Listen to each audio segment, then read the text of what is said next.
आज मैं आप सबको एक अवसान माता की कथा सुनाती हूँ। बोलो अवसान मैया की जय। एक गांव में एक भाई बहन रहते थे। बहन की शादी हो चुकी थी, वो अपने यहाँ आती जाती थे और भाई की शादी नहीं हुई थी।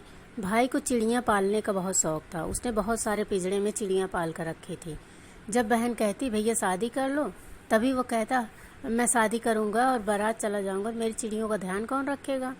बेचारी चिड़ियाँ भूखी प्यासी मर गई तो बहन बोली कि ठीक है, इस बार तुम अपनी शादी कर ही डालो, तुम्हारी चिड़ियों का ध्यान मैं रख लूँगी और मैं तुमसे वादा करती हूँ कि तुम्हारी चिड़ियों को कुछ भी नहीं होगा, एक भी चिड़िया तुम्हारी ना बीमार पड़ेंगी ना मरेंगी। तो भाई किसी तरह तैयार हो गया और फिर जैसे ही बारात का टाइम आया तो सब तैयारियों में लग गए। बहन भी अपने भाई को तैयार करने और बारात विदा करने में लग गई। उसे चिड़ियों का ध्यान ही नहीं रहा। जब बारात विदा करके आई, रात में लेटी, तब उसे याद आया कि चिड़ियों का ख्याल रखना था। जाकर देखती पिंजड़े खोल के सारी चिड़ियाँ मरी पड़ी हुई थी। अब तो वो बहुत परेशान हुई। कही अब जब मेरा भाई बारात लेकर वापस आएगा, चिड़ियों को देखेगा तो फिर वो बहुत दुखित होगा और मुझे ही बातें सुनाएगा कि तुमने ध्यान नहीं रखा। अब मैं क्या करूं? उसने जैसे ही सुबह हुई वैसे ही अवसान माता का नाम लेकर मनौती मानी है, अवसान माता मेरे सारी चिड़ियाँ ठीक हो जाए और मैं अभी ही सब सुहागिनों को बुलाकर लाकर दूरियाँ चबवाती हूँ। यह कहकर वो सबके घर चली गई। सुहागिनों को न्योता देकर आई और जल्दी से भुजवा के यहाँ गई। बोली भैया लाई चना भूंज कर दे दो। तो भुजवा बोला आज तो मैं लाई चना नहीं भूंजने वाला हूँ। पर वो बोली अरे भैया किसी भी तरह भूंज के दे दो, मुझे आज अवसान मैया का दूरियाँ चबवाना है। पर भुजवा बोला आज मुझे टाइम ही नहीं है। तो बोली अब क्या करूं, मैं कहाँ से लाई चना लाऊं। बेचारी परेशान होकर हलवाई के पास गई। हलवाई से बोली भैया मुझे आज जो है 2 किलो मिठाई दे दो, मुझे आज अवसान माता की दूरियाँ चबानी है। हलवाई ने बोला बहन मेरे पास लड्डू है पर पेड़ा बर्फ़ी तो नहीं है और लड्डू अवसान मैया में कोई चढ़ाता नहीं है। तो बोली भैया बर्फ़ी या पेड़ा कुछ भी बना के दे दो। तो कहा कि अभी तो नहीं हो सकेगा, कल आना। बेचारी बहुत परेशान हुई।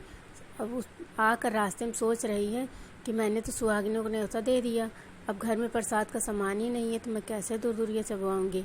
यही सोचते हुए बेचारी परेशान होके घर पे आके सारा तैयारी की, फूल माला वगैरह सारा रखी, गौरी रखी, ढलकियाँ बना कर रखी, लीप पोत कर सब साफ़ की।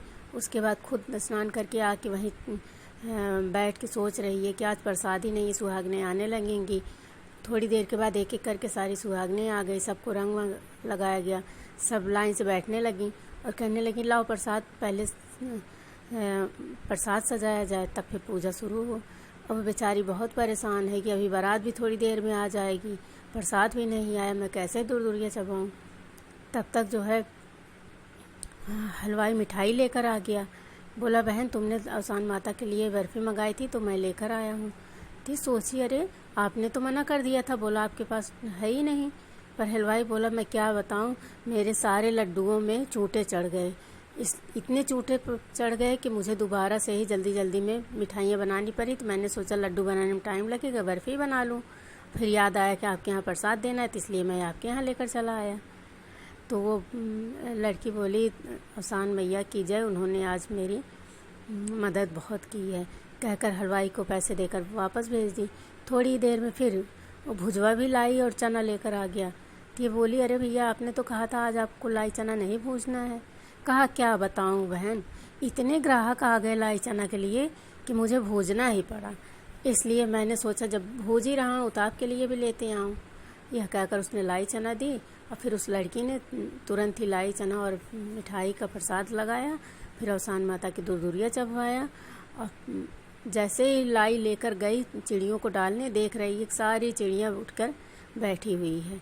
उसने सबको लाई डाली, सारी चिड़ियाँ वह लाइयाँ चुगने लगी और थोड़ी देर के बाद उसका भाई बारात लेकर आ गया।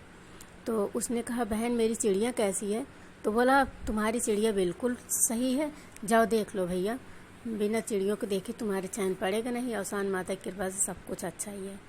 तो भाई ने बोला अरे अवसान माता की कृपा से क्या हुआ। तो बहन फिर सारी बातें बताई और उसके बाद फिर भाई बहन ने अवसान माता का प्रसाद खाया, दुल्हन को अंदर ले गए, फिर राजी खुशी सब लोग रहने लगे। बोलो अवसान माता की जय।